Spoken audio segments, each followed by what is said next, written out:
Nous rendons grâce à Dieu pour son amour, pour ses lois et bienfaits. Nous bénissons sa sainteté pour sa présence manifeste dans nos vies.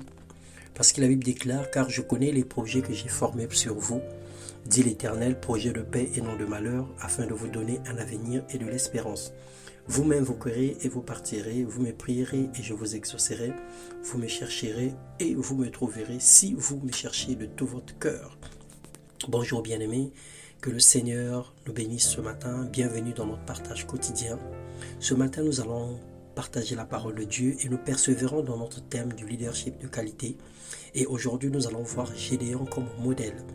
Notre lecture se base dans le livre des Juges, le chapitre 6, le verset 11 au verset 16, la Bible déclare: Puis vint l'ange de l'Éternel et il s'assit sous les térébintes d'Ophra, qui appartenait à Joas, de la famille d'Abiézer. Gédéon, son fils, battait du froment au pressoir pour le mettre à l'abri de Madian. L'ange de l'Éternel lui apparut et lui dit: L'Éternel est avec toi, vaillant héros. Gédéon lui dit: Ah, mon Seigneur, si l'Éternel est avec nous, pourquoi toutes ces choses nous sont-elles arrivées? Et où sont tous ces prodiges que nos pères nous racontent quand ils disent: L'Éternel nous a-t-il pas fait monter hors d'Égypte? Maintenant l'Éternel nous abandonne et il nous livre entre les mains de Madian. L'Éternel se tourna vers lui et lui dit: Va avec cette force que tu as et délivre Israël de la main de Madian. N'est-ce pas moi qui t'envoie? Gédéon lui dit: Ah, mon Seigneur, avec quoi délivrerai-je Israël? Voici ma famille est la plus pauvre en Manassé et je suis le plus petit dans la maison de mon père. L'Éternel lui dit: Mais je serai avec toi et tu battras Madian comme un seul homme. Mon frère, ma soeur, Dieu a un plan pour toi, Dieu a un plan pour moi. Il a un projet pour nous, il nous appelle chacun selon sa condition. Il n'est pas injuste pour faire des uns des faibles et des autres des forts. Nous sommes un corps et chacun est un membre. La main ne peut pas se vanter en disant qu'elle est plus importante que l'œil, ni la bouche plus importante que les oreilles. Chacun a une place et un rôle à jouer dans le plan divin.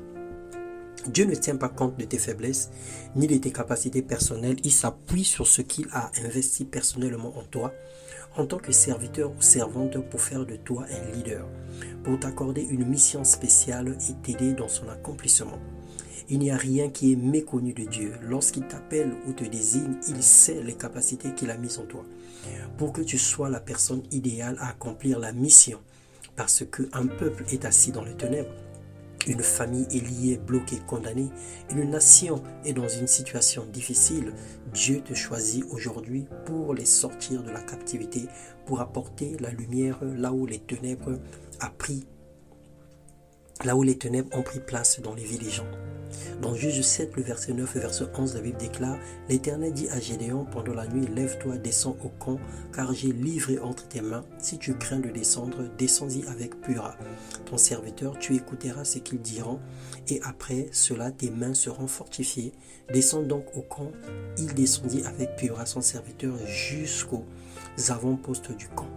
En tant que leader, nous connaîtrons la peur, c'est normal. Nous connaîtrons le doute, la faiblesse et certaines difficultés, mais Dieu mettra toujours des gens autour de nous pour nous soutenir. Il ne nous laissera jamais tomber. Le Seigneur nous demande simplement de nous fortifier, de prendre courage, de saisir nos reins et de nous lever pour le servir tel que nous sommes. Avec ce qu'il a mis en nous, nous n'avons pas besoin d'avoir peur. Alors bien-aimés, le Seigneur est en train de nous ramener dans la conscience que nous avons un rôle à jouer, que nous avons une responsabilité, que nous avons des choses à faire, et si nous ne le faisons pas, rien ne se passera. Si nous ne nous levons pas, les gens vont mourir. Si nous ne faisons pas quelque chose, les gens vont sombrer dans des situations difficiles. Prends conscience du rôle que tu dois jouer, prends conscience de la responsabilité que le Seigneur t'a accordée, prends conscience de la force qu'il a investie à l'intérieur de toi. Ne regarde pas ta condition actuelle, ne regarde pas ta forme physique, ne regarde pas tes moyens financiers ni tes capacités spirituelles, mais regarde plutôt à la grâce de Dieu qui couvre ta vie, regarde à la puissance de Dieu qui te dirige et regarde à la force qui te conduit.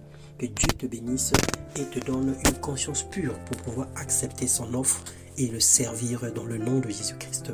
Amen.